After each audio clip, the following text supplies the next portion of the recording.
Is this working? Can you guys see me? Well, if you can, welcome to Merricks Garage, my first live stream of 2020. Let me just make sure that everyone is here. This is not a very intuitive system, I gotta say. Okay. Hey, what's up, guys? Thank you for coming to check out my live stream. Decided to throw this together today as I have a lot of stuff to cover that doesn't really fall under any particular bucket for my regular video schedule. So I figured I'd just bang through some stuff and we will see where this takes us. So you guys sent me in a bunch of questions that I'm going to go through. I've also written a bunch of lists over here. So if you see me looking over here, I'm looking at my my whiteboard that's got a bunch of notes on it, so I know what to talk about. So let's jump in with the Blazer right behind me. Drove the Blazer today, got it shifting, got it working, cams in, new harness is in, the Magnum Box 205, everything's in, the Pro Dash, you name it. I'm done with the work. But now the tuning fun begins. So this guy is currently getting tuned. And just all the final tweaking. So that's making sure that everything that I've done works. The shakedown aspect. So that's where this is. I'm really happy on where I've got to with this guy. The timing has worked out, and yeah, it's looking killer. Yeah, I am really, really stoked on how this guy has come together. Got the new KC Flex Era 4s. Those guys are right there. KC hooked me up with a new set of those. Those are fantastic. Incredibly bright. I'll have a review for those coming out when I've had a little more time with them. But let's talk about the Burb, because that is what I hear from you guys a lot of times. What's going on with the Burb? The Burb got put on the back burner by the Blazer. You see, not having more than one rack means I'm bound to one project at a time. So when the Blazer killed the transfer case, I ordered the Magnum Box. That took 2 months to get here just because of COVID and all that crap. And so, yeah, it's been up on the lift, taking up real estate, and making me frustrated that I could be working on the Burb. But in the back behind the truck is all the parts for the Burb. I've got the axles, I've got tires, wheels, I've got engine, I've got transmission, I've got all my cross members, frame plating. So as soon as I'm confident this guy can come down, which will probably be in the next week or so, the Burb's going to be coming in and getting hammered out on that front. So that's the Burb, that's the Blazer. What else? My trailer. I haven't spoken about the M101A3 in a long time, but that is my military Silver Eagle 2008 military trailer that I love. It's on 38s. It's flat black. You guys may have seen it in some of my older videos, but it's been down for a while. The last trip we took it out on, I ended up breaking the rack. So it needs to be repaired. I have big plans for the trailer. Right now, it's just on some gas struts that lift up the rooftop platform. I'd like to put that on actuators. And I'd like to build the rack so it's not going to break next time. So that's what's going on with the Blazer. With the trailer. So Burb, Blazer, trailer. Blazer has been knocked off. The Burb is up next. Then the trailer will come in here, and hopefully I will just have everything ready to go, and my projects will be kicking butt. So yeah, that's the updates on the projects. Let's just take a look at what you guys are saying so I can see what's going on. This is all new to me, you guys, so I appreciate the patience. So hello to everyone for dropping in. Thank you for coming by and saying what's up. Definitely interested to see how the Holly is doing. Well, the Holly is a game changer. I don't know how else to put it. Like if you are doing any sort of LS swap and the smog laws in your state allow you to do so, the Holly Terminator, Terminator X, Dominator, Sniper, it's the way to go.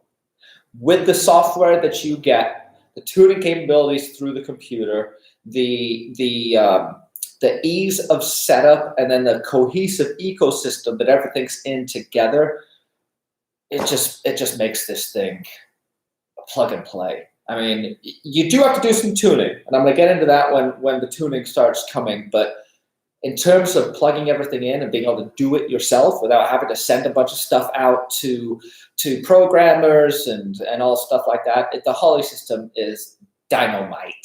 So, okay, let's jump into some of the questions that you guys have hit me with. I've seen some questions starting to pop up, so I'll get to those too. But one of the first questions I got was about the Vulcan welder, and believe it or not, there's the welding cart. I use my Vulcan welder on the daily. I'm building the seat brackets with it. I'm doing all the fab work with it. It has not failed me once. The only thing I've had to do was rebuild the MIG gun. It got a little loose, bolts inside. Took me an hour or so to take it apart and put it back together. So I could not be more happy with the Vulcan. I know it's a Harbor Freight, and that held me back from jumping in. But the price was too good to pass up, and to get a 110, 220 multi-process welder for $800, $900, under $1,000 was killer. I didn't expect it to be as good as it is. It's still beyond my skill level in terms of the processes that it does. I've only ever done MIG with it. But that is going to change because yesterday I picked up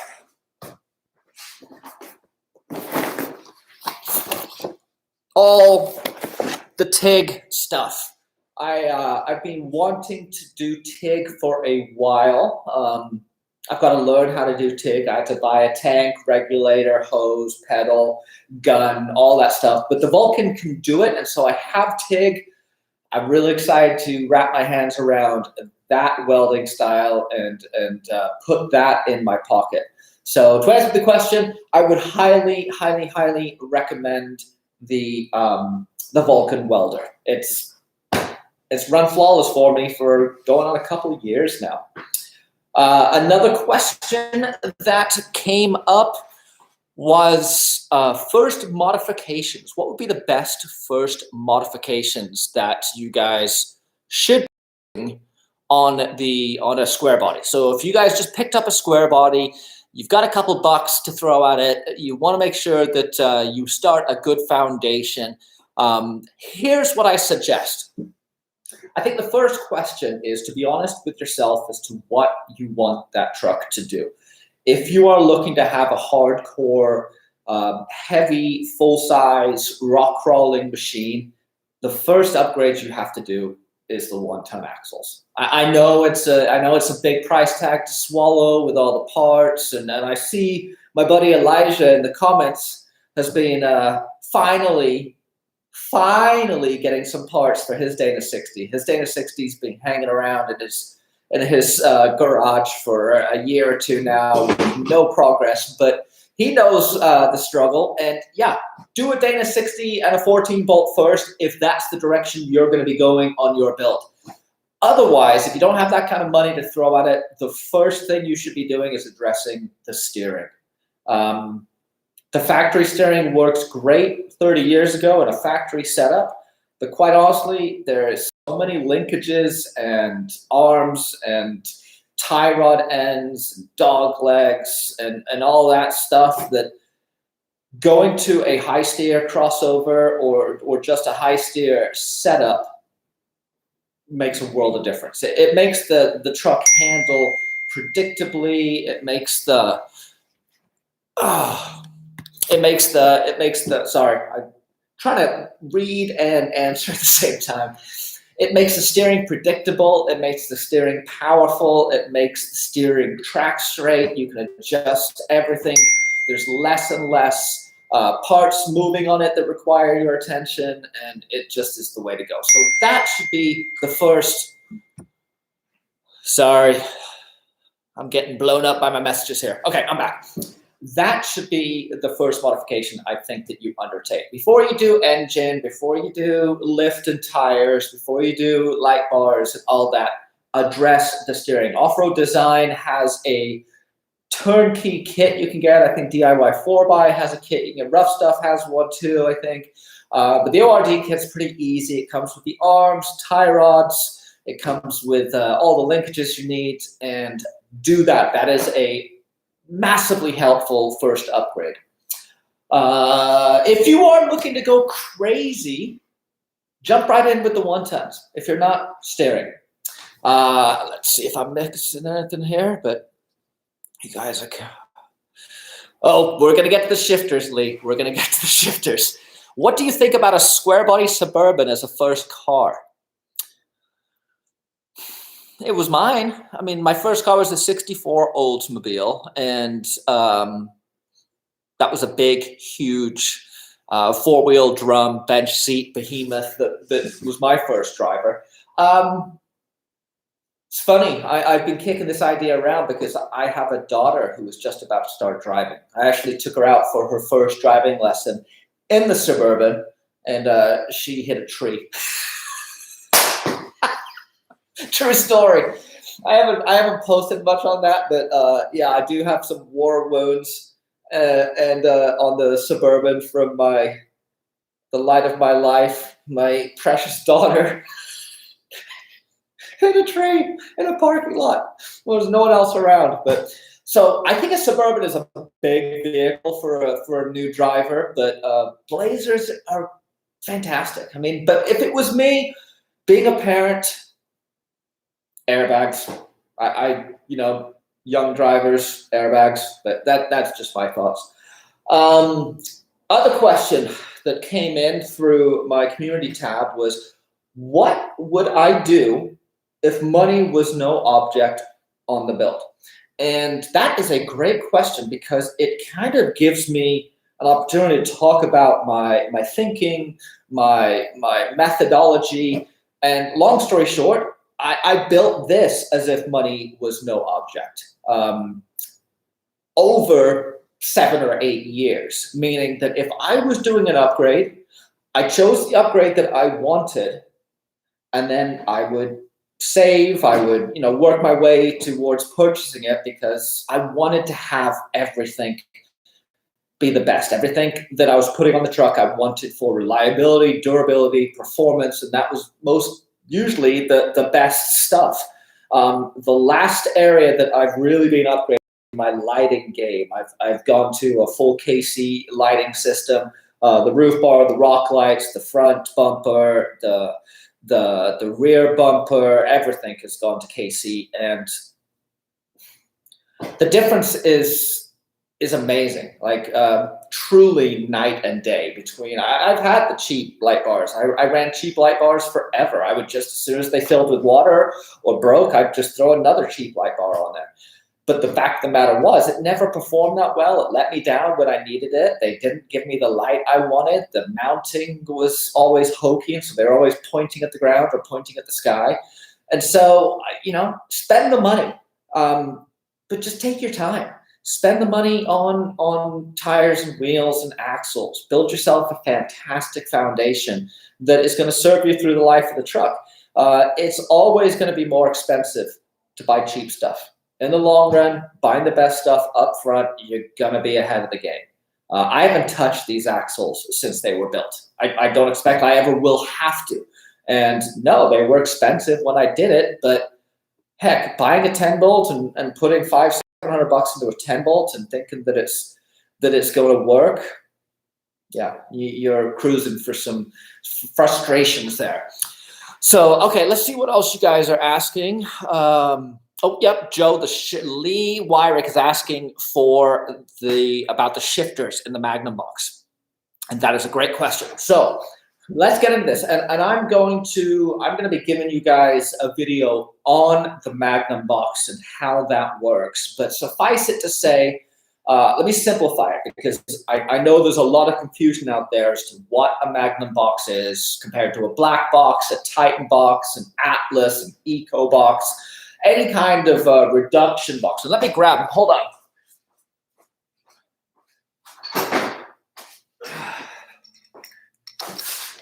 This is the reduction box planetary out of my NP241. So this is the sort of reduction box that you're going to see.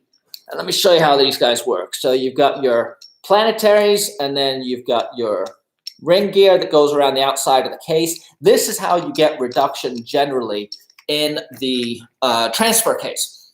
It's how they work in transmissions. That's one of the most simple and prevalent reduction gear assemblies that you're going to see.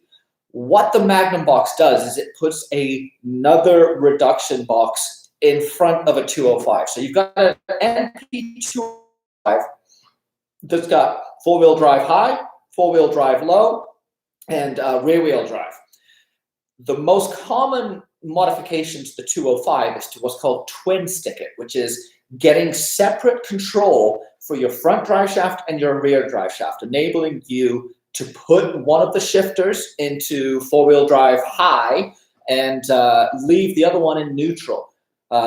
This comes into its own when you are trying to maneuver a heavy truck around. You can do things called digs and things like that. So you could put the front drive shaft into low, put the rear drive shaft into neutral. If you have a cutting brake or a parking brake or even just your regular brake, you can do 180 pivots. It's called a front dig by using your twin stick. So that's the twin stick off the 205 that has historically been very popular. And then the next generation of that was going to a doubler, which was taking like a 203 and adding it to a 205. So you basically had two transfer cases together. It was longer, it was heavy, it required a lot of driveline work.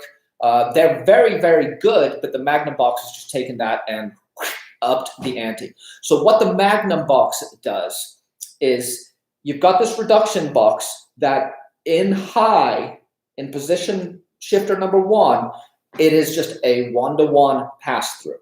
So it's as if the box isn't even there. So you get your normal overdrive, you get your torque converter lockup, you get all your freeway gears, and then you can shift it into reduction, which in the Magnum Box, I believe it's like a 242 to 1. So you're getting reduction going into the transfer case. So the transfer case is geared down before you even shift it into low. So you can be running in rear-wheel drive high, but have the Magnum Box in low, and you've now got a really low crawl ratio. That's actually lower than the 205 could go and handle by itself. So that is where you get the 3 sticks from. You get one for the Magnum Box that gives you high and low. You get one for the front drive shaft that gives you high or low and neutral, and one for the rear drive shaft that gives you high and low and neutral. So that's where you get the 4 gears from.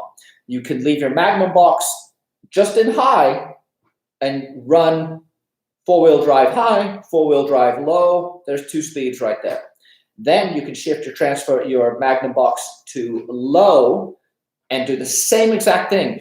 Run both of the transfer case in low and high, and you get the 4 speeds. So you get high Magnum Box, low transfer case, high Magnum Box, high transfer case, low Magnum Box, low transfer case, and low Magnum Box, high transfer case. The real trick with the Magnum Box is the fact that you're running a giant intermediate shaft. Let me grab the intermediate shaft and I'll show you what that looks like.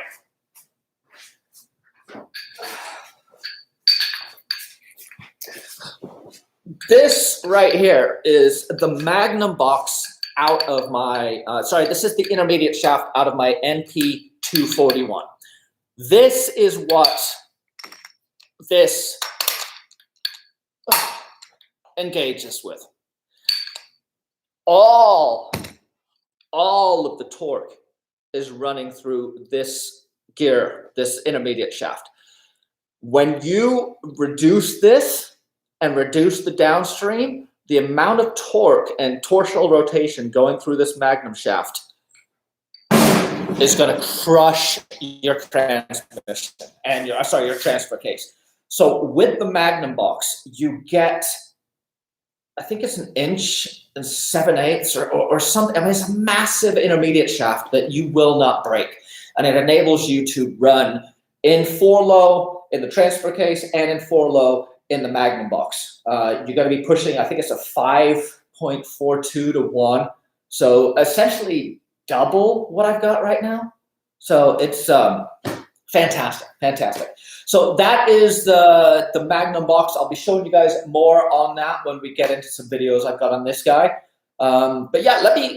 I've got a lot of stuff over here on the side, so let me cruise through. I'm gonna go up to the top and see what is going on. Oh man, okay. What motor and transmission? I have an LQ9 Iron Block LS and a 4L65E transmission in the Blazer. It's worked fine. A lot of people tell me I need a 4L80. I don't. The 4L65 has been great. I've towed with it.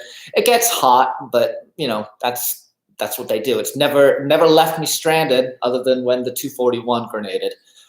Tell us about those shifters. My first vehicle. I'm almost finished. Will you be in the Rubicon area again? I'd be looking forward to meeting up. I am going to be doing some trips this year.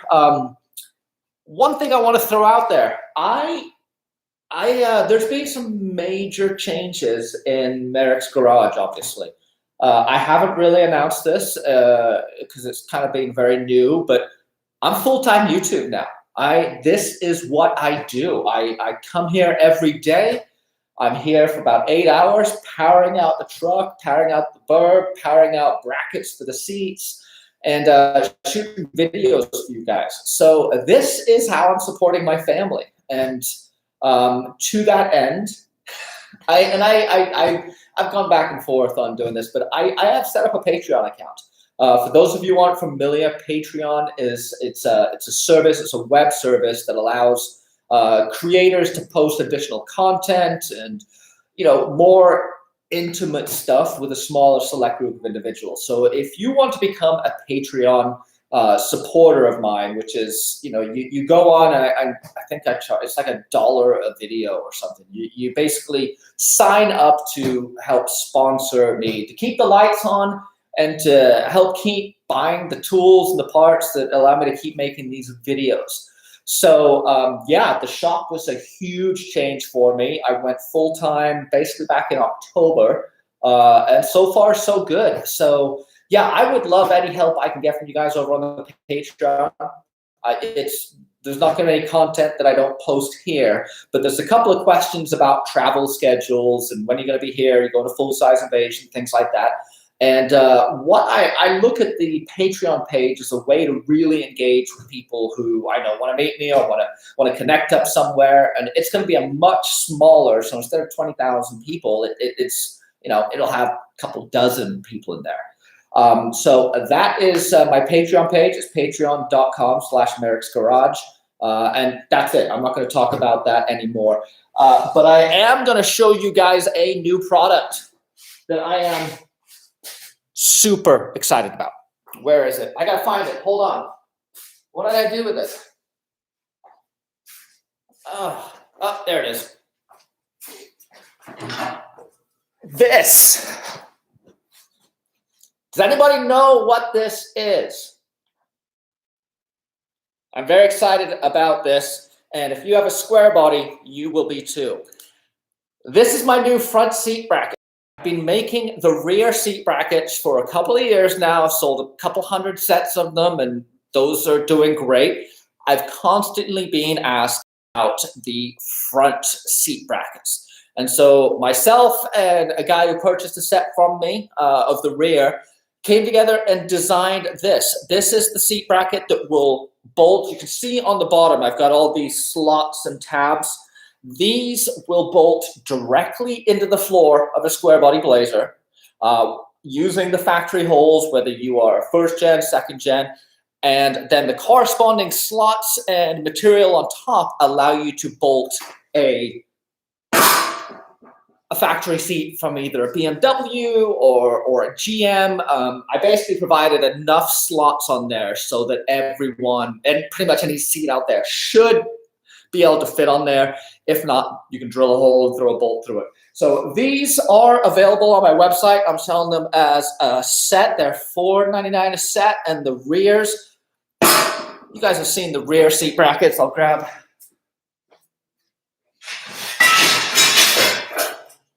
Here's one of the raw. Here's one of the raw rear seat brackets. This bolts to the floor. There's a rail it sits on. It allows you to clip seats in. So I now have solution for front and rear seating. So go to my website, merricksgarage.com, check out the store, and you will see all that we can do for seating. Plug and play. You don't have to modify anything. Buy your seats off Craigslist or at the local junkyard.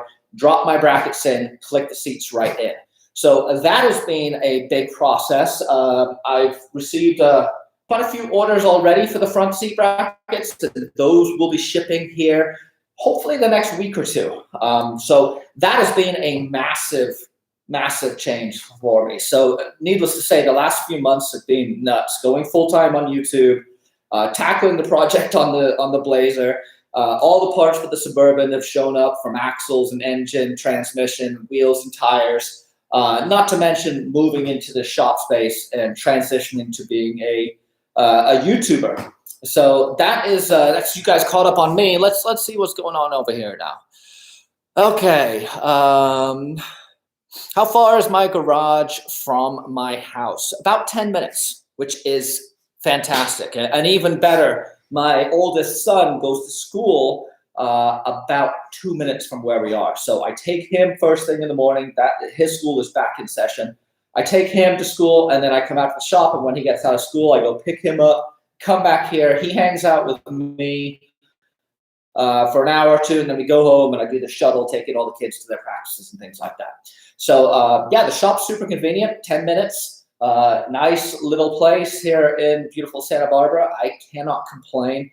But rusty barnacles or barbacles, rusty barbacles. What do you do for a day job? I'm a YouTuber. I know, it's crazy. But what I used to do is I was a medical device distributor. I sold surgical equipment for years. I spent pretty much every day in the operating room with surgeons doing anything from total shoulder replacements to total ankle to trauma, elbow repairs, all orthopedic, selling a lot of hardware, bolts, nuts, bars, same stuff that goes in this, just titanium anodized and medical grade. And yeah, I did that for years. That was what my degree, I was in sports medicine. I have a degree in sports medicine. So that was what enabled me to kind of get into that career. But I was burned on it, and I was ready to do this. This is my passion. I don't feel like I'm working anymore. I love making videos, and I love building trucks. So now that you have a dedicated garage, do you ever plan on taking on other people's projects? I do. I don't know what that looks like right yet. Quite honestly, building these trucks absolutely kicks my ass. I mean, it is really, really hard work. I mean, your hands get destroyed, your back gets destroyed. It physically beats you down. So being a one-man shop building a truck like this, that would not be a long career. I do have aspirations of expanding and getting to the point where I can be doing this stuff, and I can be doing like axle swaps for people and helping them out. But my bigger objective would be, I'd love to come alongside someone who's doing a build and consult on it and talk about, what they're going to do with it, what they should be focusing on, what modifications might be needed first, things like that. And then basically distribute to different shops and teams that can help with that. Because I don't think myself as a one-man crew could deliver the quality and the timeliness that I would need to. So Jacob, I know we've talked about it, and Jake, hit me up separately. I'm glad. I'm always down to talk and help people out. I've received so much from you guys in terms of advice and tips and help and support and motivation, and so I'm looking at my list on the side of all the chat coming in, and I'm recognizing a lot of names, and it's thank you guys. I've made some really great friends through this, and anything I can do to give back is high on my agenda. Have you ever got death wobble? Do you where'd you go, Elijah? Where are you? Where is it?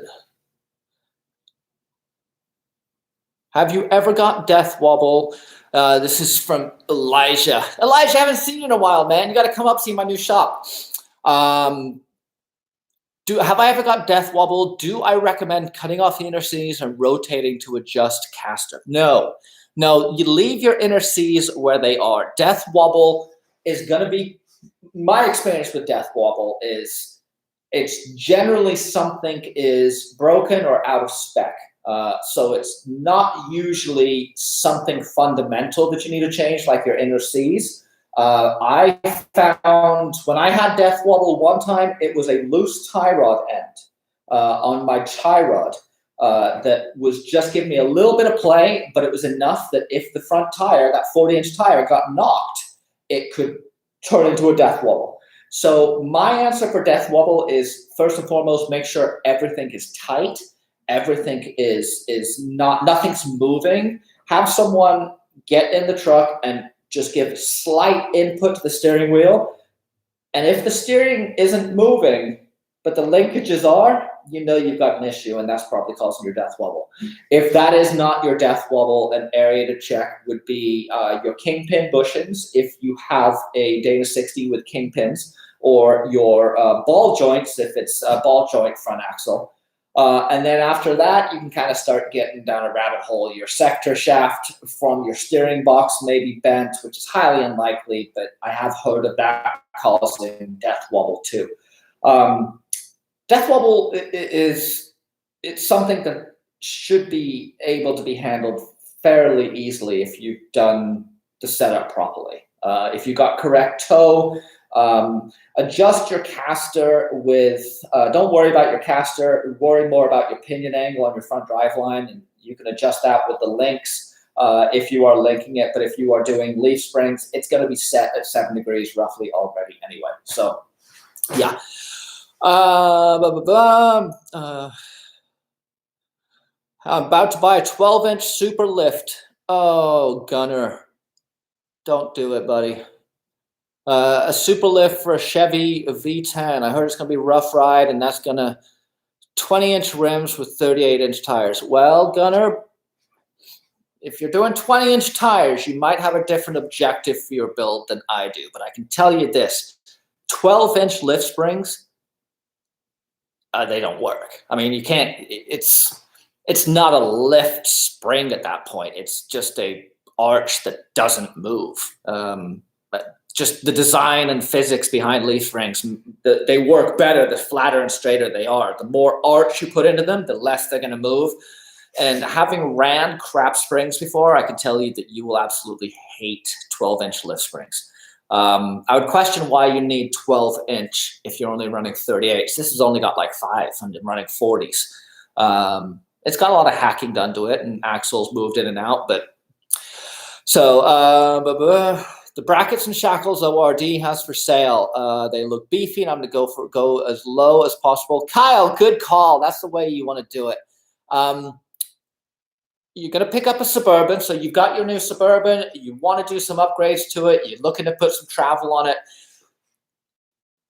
I would go with a shackle flip, extended shackles, probably 56-inch springs in the rear. If it's Suburban, maybe 63-inch springs, and then 52s up front. That's going to be the easiest, quickest, cheapest way to get you a decent lift. OffRoad Design did launch a new product this week. It's the reverse shackle flip, but it allows more articulation on the reverse shackle. You're not going to get any lift from it, but the tension shackle actually does provide a better ride than the shackle flip.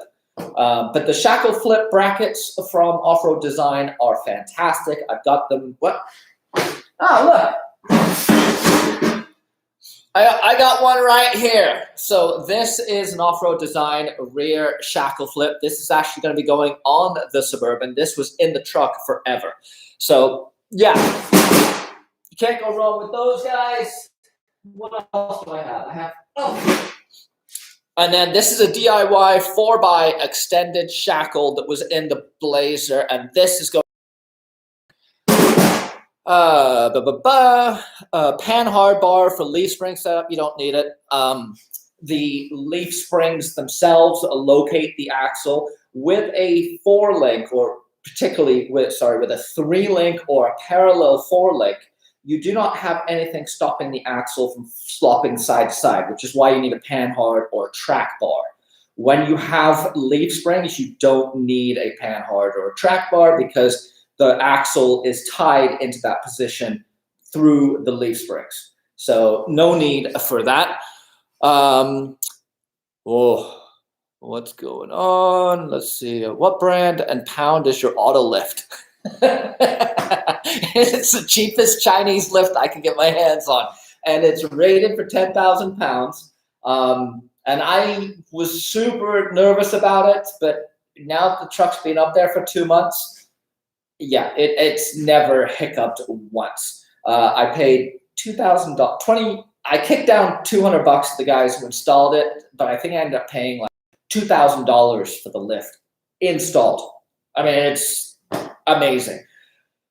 I didn't like doing that, but just money was really tight when I moved in here, and you know, I was trying to get a lift, and so I got a cheap Chinese lift. And if I was in a shop that was hammering this thing and it was up and down, 10 or different cars on it a day, I would invest the money. But for a truck that just sits up there for 90% of its life, this is doing okay.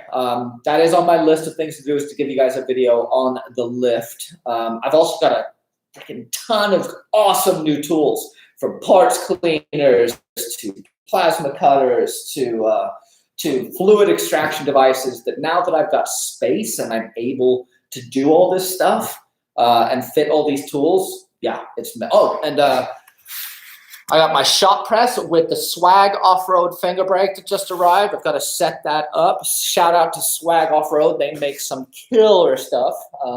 So I don't always buy cheap tools, just cheap lifts. You know, how bad could it be? What could go wrong there? Okay, what else is going on there? Will there be any product giveaways? Yeah, I could do another product giveaway. I'm sure I could get with some sponsors to throw some. Do you guys like it when I do those? They're always kind of lukewarm response. I love doing it because anytime I can get free stuff from you guys, from my sponsors, I'm like, why not? So yeah. Carl, what's up, buddy? Whoa, where'd we go? Where are we? I'm a Mopar guy, but I love the channel. Oh, thank you, Eric. I appreciate that. What size is your car? 700 square foot, man. It's a 700 square foot shop here. There it is, right there. That's it. Not a whole lot to it, but it works for me. So yeah, 700 square foot shop. It's a challenge to get the truck in here. It's I have to pull some Austin Powers maneuvers to actually get in here, but I make it work, and it's miles ahead of working on the side of the road or in my driveway. Do what you love in life and never work another day. Thank you, Rick. 100%. I was having that conversation with my father the other day, who has been behind the scenes rather involved with the channel and, you know, doing the analytics stuff for me and watching all the videos and really helping. And he asked me the other day, he said, does it feel like work? And I thought, I'm just like, No, it doesn't. I mean, I know I'm working hard, but in terms of like dread that like, I'm incredibly blessed, and I know it, and I thank you guys for the opportunity YouTube has provided, and thank you guys for showing up and continuing to support and watch and motivate me. So, are you going to try for Ultimate Adventure 1 year? I have. I've actually applied before. I don't know if I would apply again. I love the guys who go on the trip. I mean, Dirthead Dave is an awesome dude. Fred is a great guy. Trent is a super good dude. Watson's awesome. It would be great to wheel with those guys. I also do kind of feel like I don't want to take the space of somebody, one of you guys who could go. I kind of feel like I have the opportunity to do these trips. And so I wouldn't want to take the space of someone that's been an objective of theirs for years. And also it's a crapshoot as to where, I mean, if I get in and they say, great, we're wheeling in Alabama, dude, that's a gnarly commitment. And with the trips I have planned and schedules, I just don't know if I could pull it off.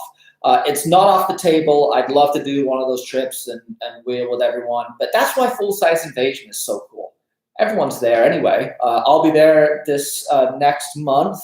But yeah, come out to Full Size Invasion if you want a taste of what Ultimate Adventure could be like. It's a great crew of people. Jared really puts on an awesome event for everyone. So go to Full Size Invasion and register if you haven't already. Get high school auto kids to do something. That is something I've considered.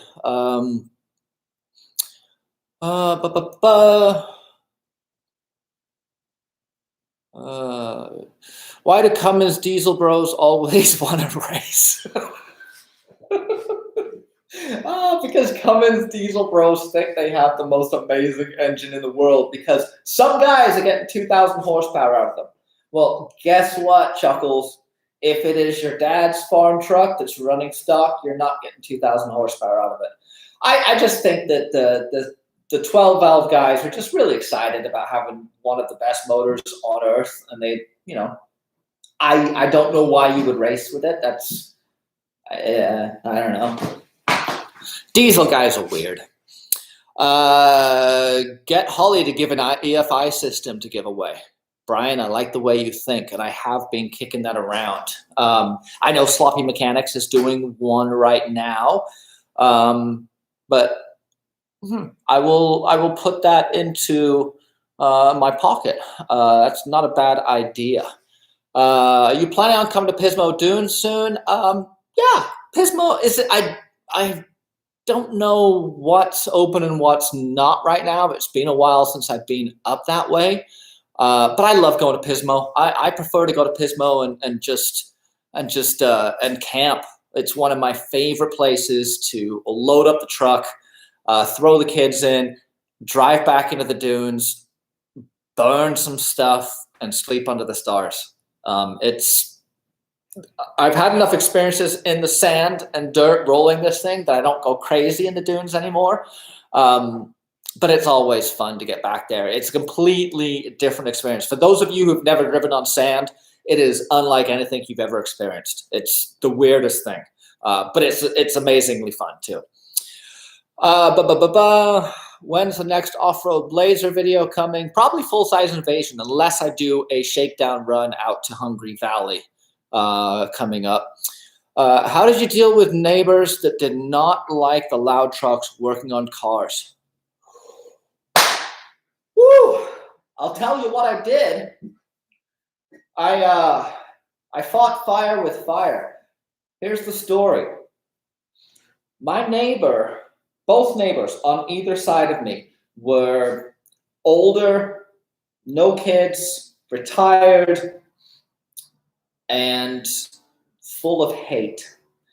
All the neighbors across from me, facing my house, wonderful. They all loved me. They loved the kids. They loved what I was doing with the truck. I had a regular audience of people who walk their dogs who check in every day, see how I was doing on the build. But the two people on either side of me decided that I was the Antichrist and made my life hell. This was something I never spoke about while I was doing the videos, but I ended up getting a restraining order against one of them who assaulted two of my kids, sprayed them with a hose and called them names while they were just riding past the house on their scooters. The neighbor on the other side began a letter writing campaign to the city council claiming that I was a Aryan Brotherhood white supremacist with violent friends and just totally disparaging, trashing, slandering, calling the cops repeatedly, reporting my vehicles as abandoned, reporting late night activity, reporting violent rhetoric, you name it, it all came out. And so I probably went to court 10 times. I sued for a restraining, I got a restraining order that lasted for several months. That expired, and then the neighbor went back to being crazy. She would stand there and film me. She would stand at the edge of my driveway and hold up her phone and just film me. And it was the most aggravating, infuriating thing, but I realized that she wanted me to react. She wanted to get a rise out of me, and I wouldn't give her that. So I just persevered like I did with the truck. I will outlast you, sweetheart. And that's what I did. And her actions to elicit a reaction from me continued to escalate until she hosed my kids down and called them punks and made them cry. And I called the cops, and the cops came out and charged her with assault. And she had to do anger management, and she was given a stay away restraining order for over a year. And fingers crossed, she learned her lesson. But yeah, it was hell. It was really, really gnarly. There was several occasions where I just didn't know how I was going to continue to do this. And honestly, it's why the burb took so long. I knew that I couldn't do the burb build in the driveway. The truck was too big. It would be hanging out on the sidewalk. I couldn't put a Cummins in it. Just wasn't going to work. So that was one of the driving forces behind getting the shop, amongst other things. So that's how I handled my neighbors. Those two neighbors I just ignored and would document anything that they did, aggressively towards me. But I documented absolutely everything they did. And so whenever the cops showed up, I would hand them the full police reports that I'd filed from, violations of trespassing on my property to harassing my children to all this kind of stuff. And so I got to know all of the cops. I got to know my beat commander. I got to know the commander for my whole area. They all came by to kind of see what the drama was. And yeah, they'd see it was a Karen and they'd just be like, ugh.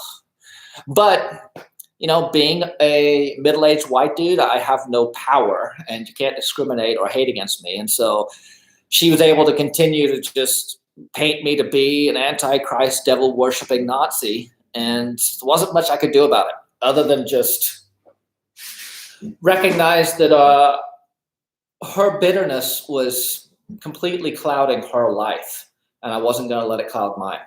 So, okay, Agan Fab Works hat. Yes, thank you. Ryan has sent me his Cummins square body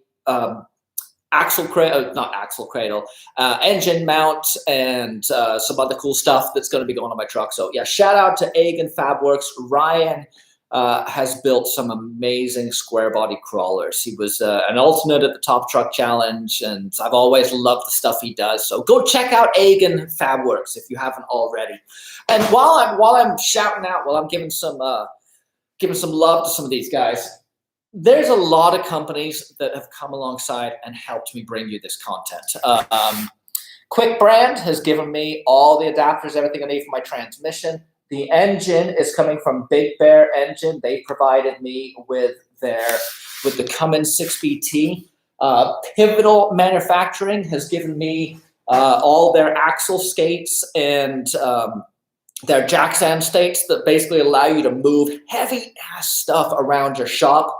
So go check out Pivotal, KC Highlights, Cooper Tires, Silver Sport Transmissions, Method.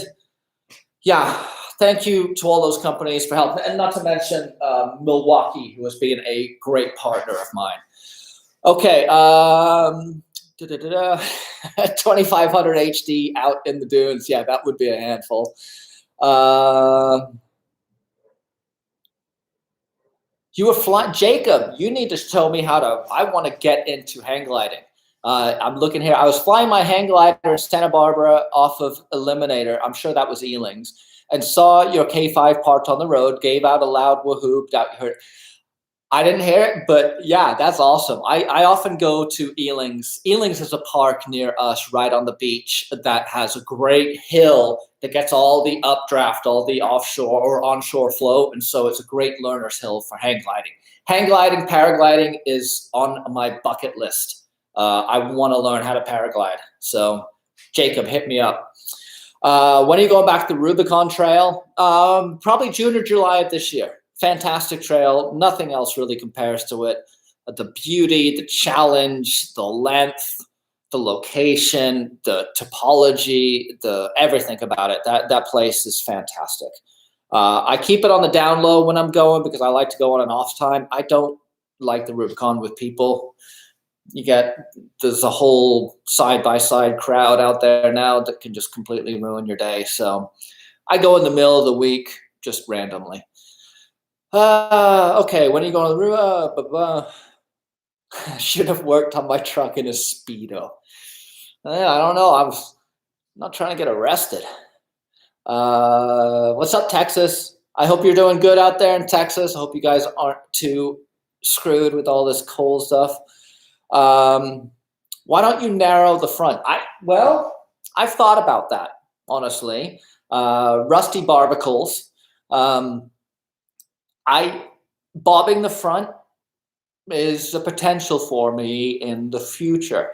When I did the most recent conversion, I moved everything inside of the framework, inside of the engine cage and shock hoop mounts. So I don't have anything on the fender liners. I don't have anything bolted to the quarters. All I've got is a battery on the quarters, and that's it. I could dovetail the front very easily. And honestly, one day it might happen. But for now, I just love the looks of the square. I find this truck beautiful. I really do. I love the way they look. Have you ever seen a bed with the body cut off? A bed with the body. I'm not sure what you're saying there, Rusty. Yeah. What else we got? We've talked about the shifters. We've talked about my day job. What radiator hoses did you use for the LA swap? Just regular. I just went and found radiator hoses. I didn't see the need to spend money on those. Now, I may spend some money on the Cummins just because the intercooling will be under pressure. But in terms of radiator hose, just whatever I could get to fit. And I do have a theory or a method that when I can use auto store parts, it's good to use auto store parts because that means that you're not going to be looking for a throttle body actuator in the middle of nowhere that is only made in, Korea or something.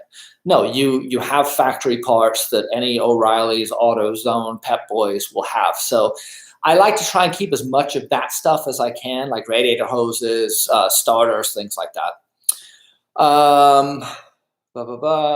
Death Wobble, listen from Reading, about to buy a 12-inch lift. What else? Yeah, Gunner, I really don't want you to put those 12-inch lift springs on there. And I know someone else has told you that too.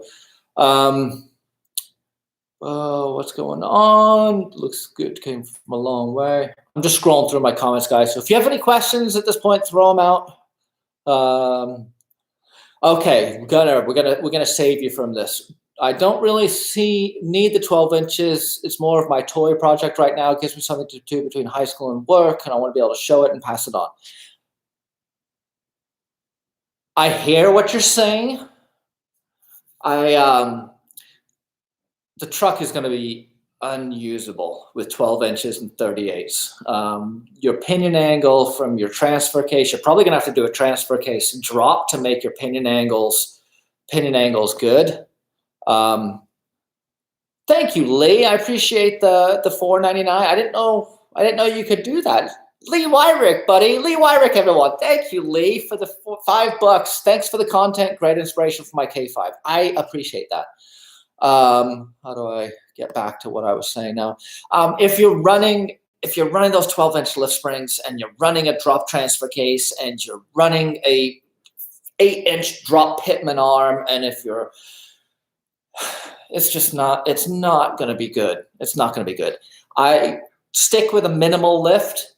Don't do 20s, do 17s. But that's me. That's on me. These are 18s, 17 joint drop, but this is as big as I would go because you get a lot of comfort out of that 8 inches of sidewall. So stick with that.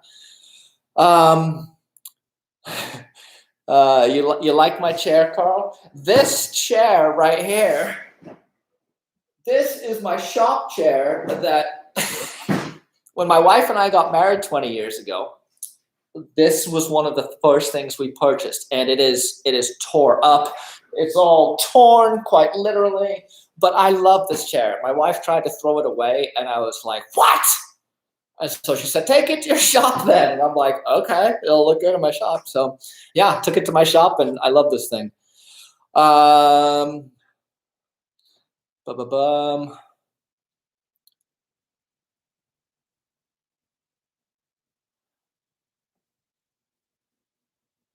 Are you boxing the frame on this? No, I'm not going to box the frame.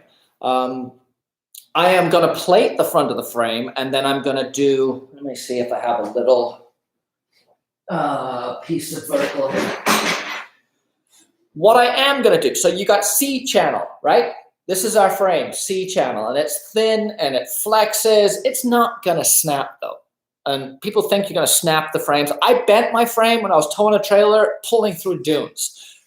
Daily driving and just doing regular stuff is not going to bend the frame.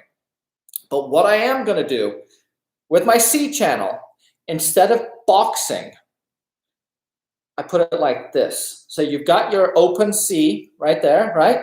And then I take a piece of flat bar and I put it in strategic places to essentially strengthen that whole junction. So shock mounts, leaf spring hangers, cross member mounts, multiple places along the frame. I am going to put in that vertical, that tension bar. And I'm also doing the Dueling Designs front frame plating kit. That's right here. So shout out to Adam. Adam is building some killer stuff out of Michigan, and this is one of his frame plating kits. I went with the non-scalloped just because I'm not as good a welder as other people, and I didn't want people looking at my ugly welds. So I went with just flat plate.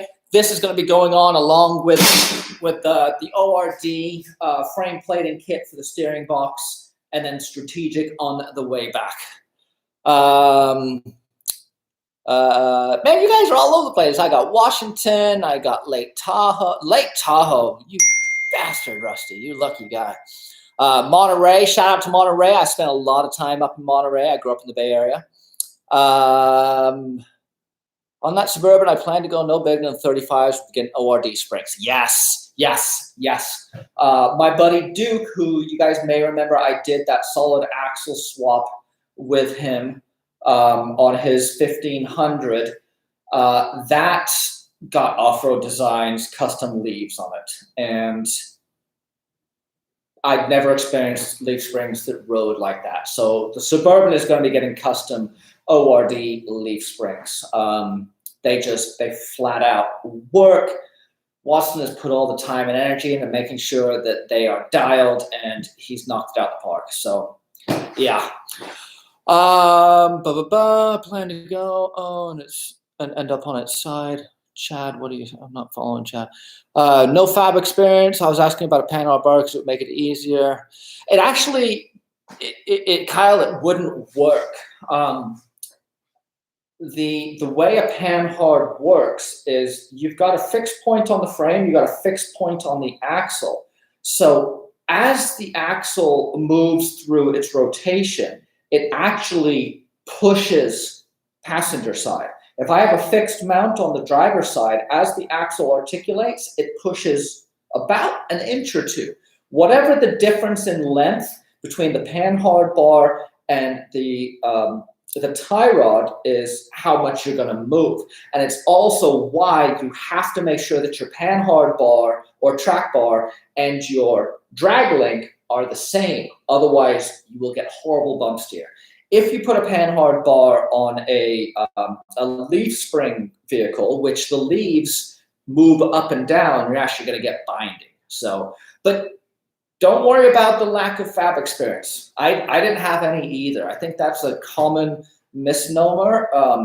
I've never got any training or been to school or done anything like that. This has all been learning through YouTube and just figuring stuff out as I go along. So if you guys are watching my channel, you have, I would assume, similar aptitudes and similar goals. So don't be afraid to just roll up your sleeves and jump in. And you'll make some mistakes, but you'll figure it out in the end.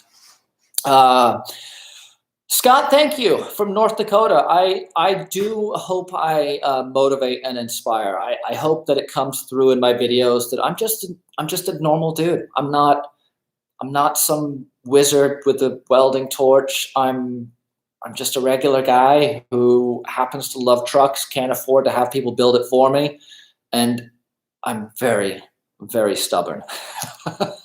But I will admit that the last few weeks with starting to do some of the fine tuning and tweaking on this has driven me a little crazy.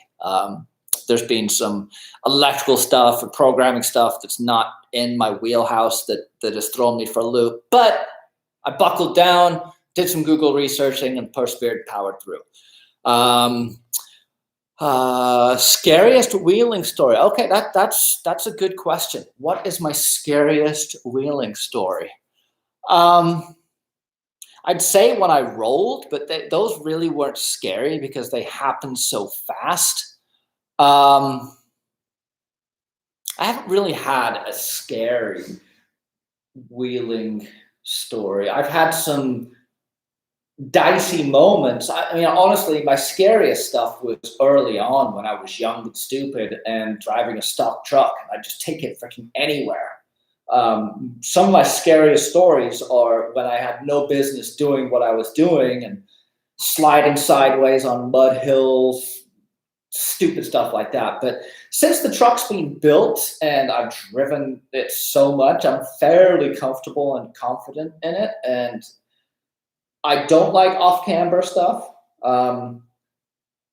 There's a trail called Cliffhanger in Moab that I want to face down, but it's also got some gnarly exposure, and that would get me puckered.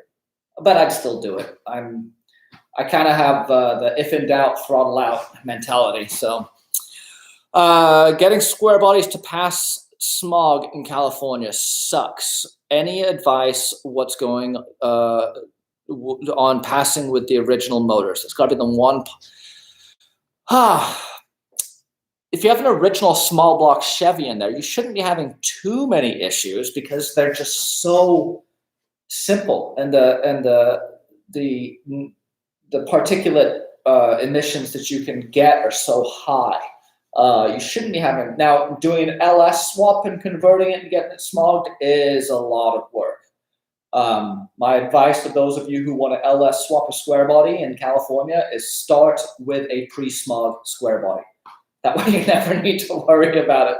So if you're looking for a Suburban or a Blazer, 86 diesel Blazer, 83 diesel Suburban, those will never have smog. Never. Sky's the limit. Pre-smog. This was its title is a 75. No, sorry, 73. No smog. What's a good first fab project that would make a good difference in the way the truck performs? Great question. I think a good first fab project is rock sliders. Rock sliders are easy. You're not having to deal with bending tube. You're not having to deal with, notching tube. I would suggest building a set of rock sliders out of some square tube, because they can act as a step, and sliders are going to be the most used item off-road. It's how you pivot around rocks. It's how you nerf off trees. Your sliders are critical. If you are venturing off-road, before you start doing front bumper, rear bumper, do your sliders first. I'd say sliders before a winch, but not before lockers. Not before lockers. Ulig, Kansas City. What's up, guys? 450 square body, no traction bar, 450, lots of torque. You think that's making me bend my rear? Of course I do. You know the answer to that. Yeah, you can't be running. That's a great. The question is, from 454 square body, no traction bars, 454, lots of torque. You think that's making me bend my leaf spring center pins in a 91 K5? Yes, I do think that's what's making you bend your center pins. You're lucky that you're not bending springs. You're getting what's called axle wrap, which is, as the drive shaft rotates, it actually pushes up on the pinion. It's a weird physics thing that the centrifugal force of the drive shaft spinning the pinion causes the leading edge to lift up the nose of the differential, which jacks your U-joints and your leaf springs and your drive shafts. So DIY 4x makes a really cool system called the Raptor that welds and bolts onto your axle and then bolts under your frame. I had that on this when I was running leaf springs. Axle wrap, especially when you start putting lift and tires and a 454. Yeah, 454 square body, you need a wrap bar. And I think you already knew that too. First fab project should be steering box plates. If you're cracking, if you've got a crack, yeah, I could see that. I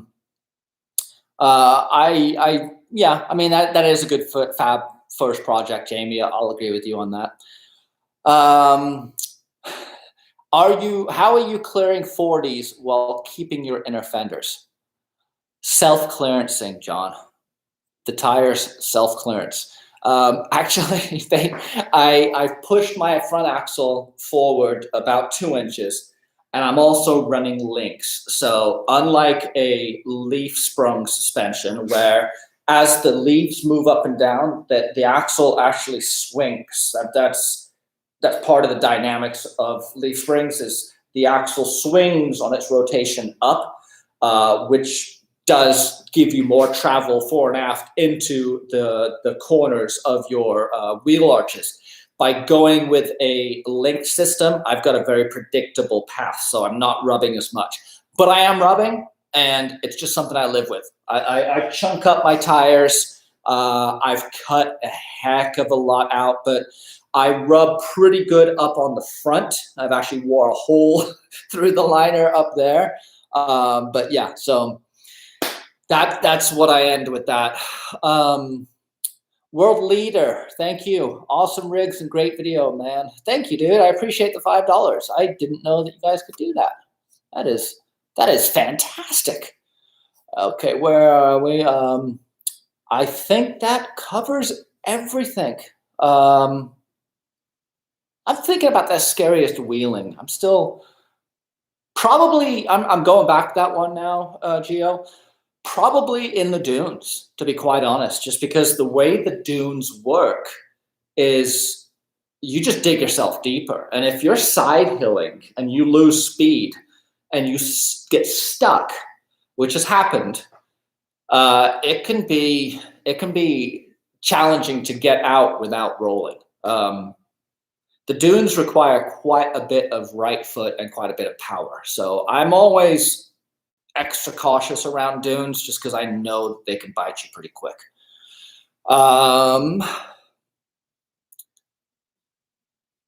Love the sound deadening you did on Joseph. It worked. For those of you who don't know what Joseph's talking about, when I put this front clip on the Blazer, I filled the fenders with spray foam. I know it's a stupid idea, but it was genius because what it does, here, listen. Oh no, I don't know if this is gonna sound, but you guys hear that? There's no rattling, there's no reverberation, there's the sound deadening quality characteristics of the material itself. And it doesn't rain a lot here. I'm not worried about rust. They'll be smashed long before they rust through. So I would recommend doing the sound deadening. It was super easy. Fill it with sound deadening, and then you just take like Sawzall and cut off all the stuff that balloons, and then spray it, and you're good to go. What's been the most rewarding thing about starting your YouTube channel? Great question. Who was that from? That was from Eduardo. Honestly, I've made some awesome friends. I've met some really cool people. I've had people stop when I'm out wheeling, or stop me in the street even, which is mind blowing that someone recognizes me. But I've met some awesome people. There's a bunch of guys on here who I consider very close friends now, who I've met through my channel. So that has been fantastic. The opportunity to engage and create content for people who have the same mindset is awesome. It's just so killer to be able to kind of winnow down, instead of speaking to just this massive audience of just different, people who like different things. YouTube really helps you cultivate an audience and gives you a ton of tools to engage with that audience. And that's what I've loved doing it. You guys have really provided the motivation to me to continue pushing the limits of what I think I can do. It was probably a couple of years ago that I realized that there could be some potential future for the YouTube channel. It was growing. I was enjoying doing it, and that was when I decided, like, okay, I'm gonna jump in. I'm gonna start tackling pretty gnarly projects. And it's a lot of times what kept me going was the fact that I knew I was going to be producing a video that week and having to show you guys what I had done. And so I was motivated to just keep progressing and keep pushing myself out of my comfort zone and keep stretching myself and just keep moving forward. I think that's ultimately what this is all about, is just keep the ball moving forward in your skills, in your development, in your abilities, in your truck, in your adventures, in your life. Just keep moving forward. And I've been blessed to meet a bunch of guys who share the same life mindsets and objectives, and I love this. I love it. What would I like to do? What would you love to build once the burb is done? I don't know.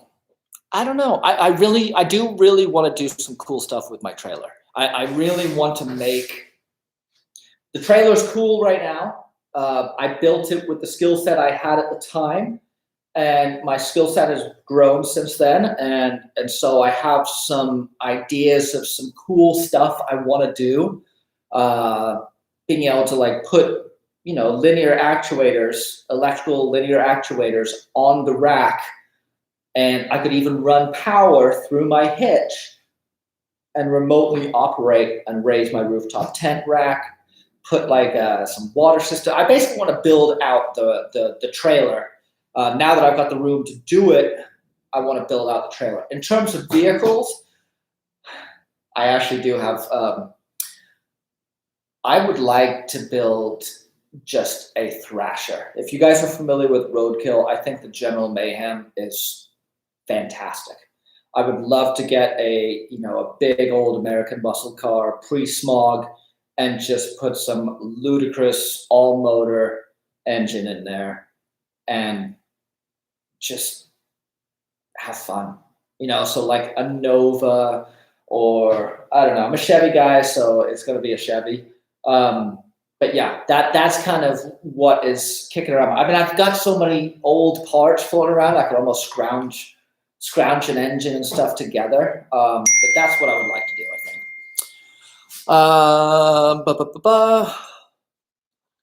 Definitely cut the fenders too much to run into. We got to figure out how to build custom inner fenders. Thank you, Chris. The third row seat brackets have been, quite honestly, it's how I afford this place. YouTube pays me. It doesn't pay very much. The brackets, that's honestly how I'm able to do this. So for all of you guys that have bought a set of brackets, everyone here owes you guys thanks for helping me live this dream. The brackets were a really fun. I learned a ton. I learned some CAD programming. I learned, all about plasma tables and building websites and figuring out shipping and e-commerce, and the fact that I'm able to get a product into the hands of you guys that I designed and created that improves your vehicle is so cool feeling. This isn't just some widget that makes your Jeep look angry, or it isn't anything wacky like that. This is something that increases the practicality and, I want to say safety, but I'm also lawsuit scared. So if you have small children, you get seatbelts with this that you didn't get with before. And so being able to bring something like this to you guys is awesome. And I've loved doing it. And I am more and more stoked to kind of bring you guys products that aren't on the market that I think can make a big difference. Did the rhino lining on the outside accomplish the same sound deadening? Yep. Besides trucks and off-road, what other power sports are you a fan of? Well, that's a great question. I'm an action sports guy. My background is actually mountain biking. My first experience with wrenching was bicycles. Mountain bikes have been my passion since I was 13. BMX bikes before that. I raced competitively for years. Downhill mountain biking was my jam, and still to this day is one of my most cherished things to do. So I love mountain biking. I'm not a big fan of the Santa Barbara riding. I'm more of like, I love riding up in Tahoe. I love riding up in Santa Cruz and up in the Sierras. But that's my thing, mountain biking. Love going with my kids. I'm building a cool rack for the Suburban when that's done. Good question from John here. Switch Pros and Holley Terminator seem to be the only dash panel interfacing that you're using. I'm considering the same. Any negatives or insights? John, I can't. The Switch Pros system is honestly one of the most impressive products I have seen in probably 10 years. It is absolutely phenomenal. The problems it solves in terms of wire management, fuse relay power management, layout and control, packaging, reliability. It is so far ahead of anything else.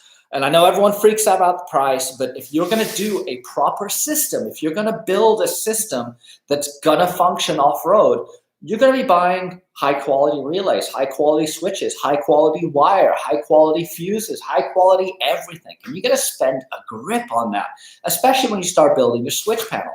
The Switch Pros is all solid state.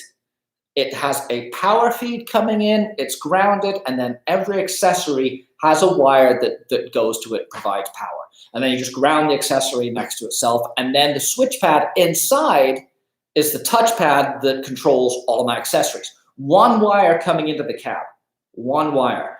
I can program the Switch Pros to do a myriad of things.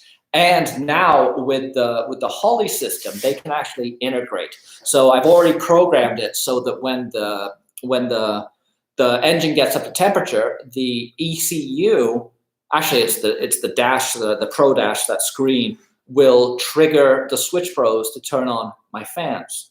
So extrapolating that out, any electrical action that can be performed by the Switch Pros can be remotely controlled through the Holley. So I can set up different parameters within the sensor readings so that, for example, if you were running dual fuel pumps, when temperature reached a certain thing or demand reached or duty cycle, you could trigger it so that it turns on your secondary fuel pump. I'm making it so that my fans turn on, transmission fan turns on. The way that it works with being able to remove all of the wiring, the amount of problem areas there are with wiring. I just finished rewiring this, and I spent a tremendous amount of time on all my wiring, and I've still had issues. Like just connections that weren't as solid as they appeared, that you had to go back and troubleshoot and find where the short was, even though I'd done it perfectly. So a well-produced or well-done electrical system is going to work great, but it has a lot of areas that are prone to failure, and the Switch Pros kind of solves that. So can't speak high enough about it. Yahoo and Merricks is coming out. What engine mount are you using? I'm going to be using the Agen Fab Works. What's your body line heights? I don't know. I'll have to measure that. Will those brackets work on the Suburban? Depends on the year, Kyle. They will not work in, I have an 89 and, no, 83. I forget, but it does not work. The rear seat brackets work in the back, but the front seat brackets only work in Blazers because the floors of the trucks and the Suburbans have a hump, and they don't have the risers that normally come in the Blazers. I'm having issues getting a VSS transfer case 241. You're not looking in the right place then, Michael. You want to get an NP 241C.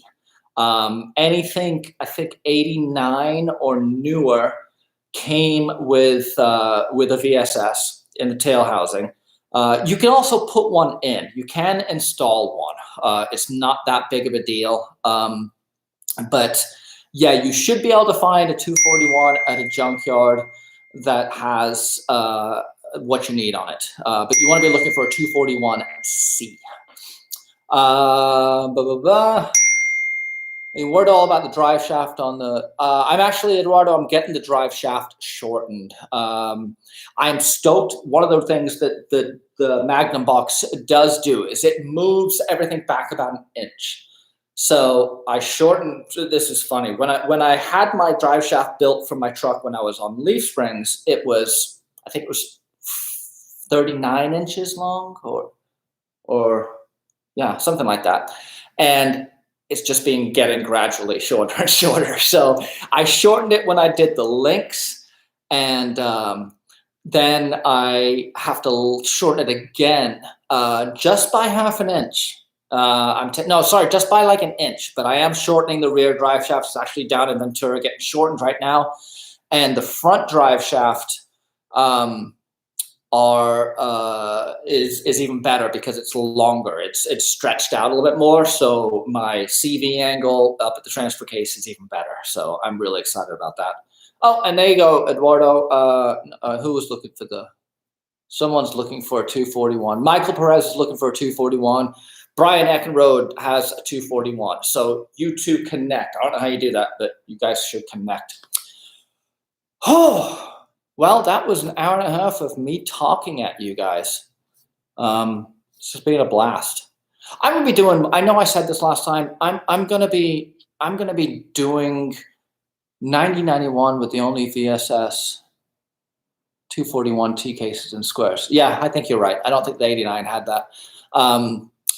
I think it was still a 208 actually. So yeah. Thank you, Carl. I will be doing this again. I got to figure out the streaming program so it works better. I've always felt like this was a little kludgy for you guys, but I like doing this. I like answering the questions that you guys are hitting me with. Oftentimes, I'm just throwing out stuff on videos that I think you guys want to see, or a couple people have asked questions about. Being able to really dive in here and see in real time what you guys are asking about is awesome. But I'm fried. I'm pretty talked out. So thank you guys.